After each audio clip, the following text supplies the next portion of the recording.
Bonjour à tous, bienvenue sur Top Miniature Automobile.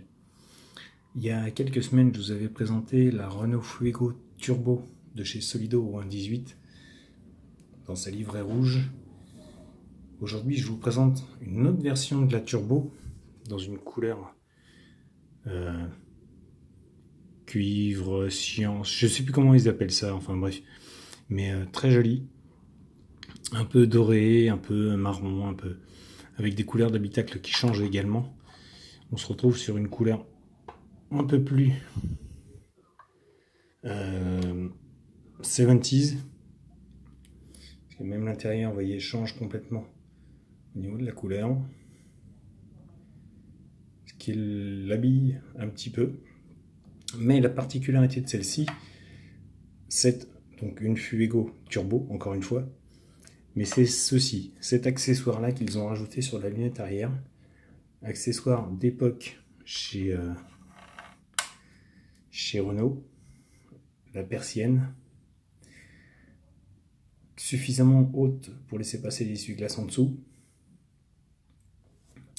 Ce qui lui donne un look un peu... comment dire? Alors, je vous cache pas que c'est peut-être pas le meilleur accessoire de chez Renault sur la Fuego à l'époque, mais Solido l'a ressorti. J'ai fait quelques petites recherches sur internet. J'ai pas trouvé spécialement beaucoup de photos de voitures avec cette option. Et le peu que j'ai trouvé, honnêtement, c'est vraiment pas beau. La voiture a déjà un look très particulier, si on regarde. Alors, désolé, il y a les jardiniers qui travaillent.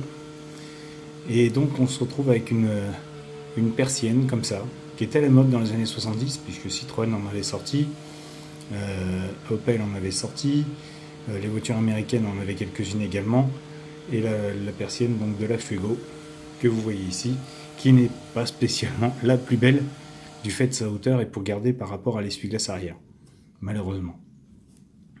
Mais en tout cas, je voulais vous la présenter.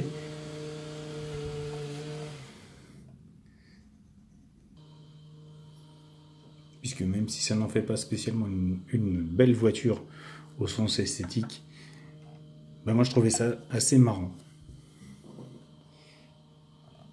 Elle m'a plu, franchement elle m'a plu.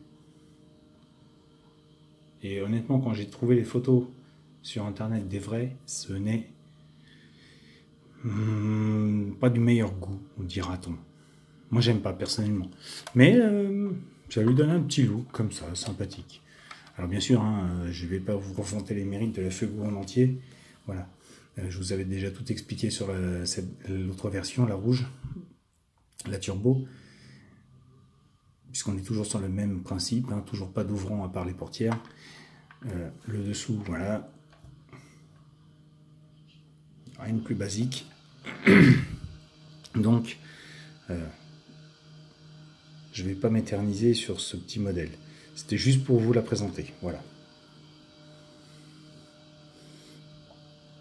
Fan de Fuego, allez-y, faites-vous plaisir. Moi je suis un fan de Fuego, j'adore la Fuego, elle est pas belle, je ne vous le cache pas. C'est pas la plus belle des voitures, mais j'adore cette voiture. Je sais pas pourquoi, elle me plaît, tout simplement. Et il y en a une qu'il faudrait que j'arrive à trouver, mais elle est un petit peu chère en ce moment, c'est la version Joustra, ou un 10e je crois, en filoidé. Il faudrait que j'arrive à la trouver. Mais en attendant, je vous laisse avec celle-ci. Voilà les amis. Juste pour vous présenter cet accessoire qui habille la voiture d'une certaine manière, même si ce n'est pas le plus bel accessoire que Renault ait fait. Les amis, je vous laisse. Laissez-moi vos commentaires, n'hésitez pas, comme d'habitude. Et surtout, abonnez-vous à Top Miniature Automobile. Vous êtes les bienvenus, je vous attends. Au revoir à tous pour une nouvelle et à bientôt pour une nouvelle vidéo.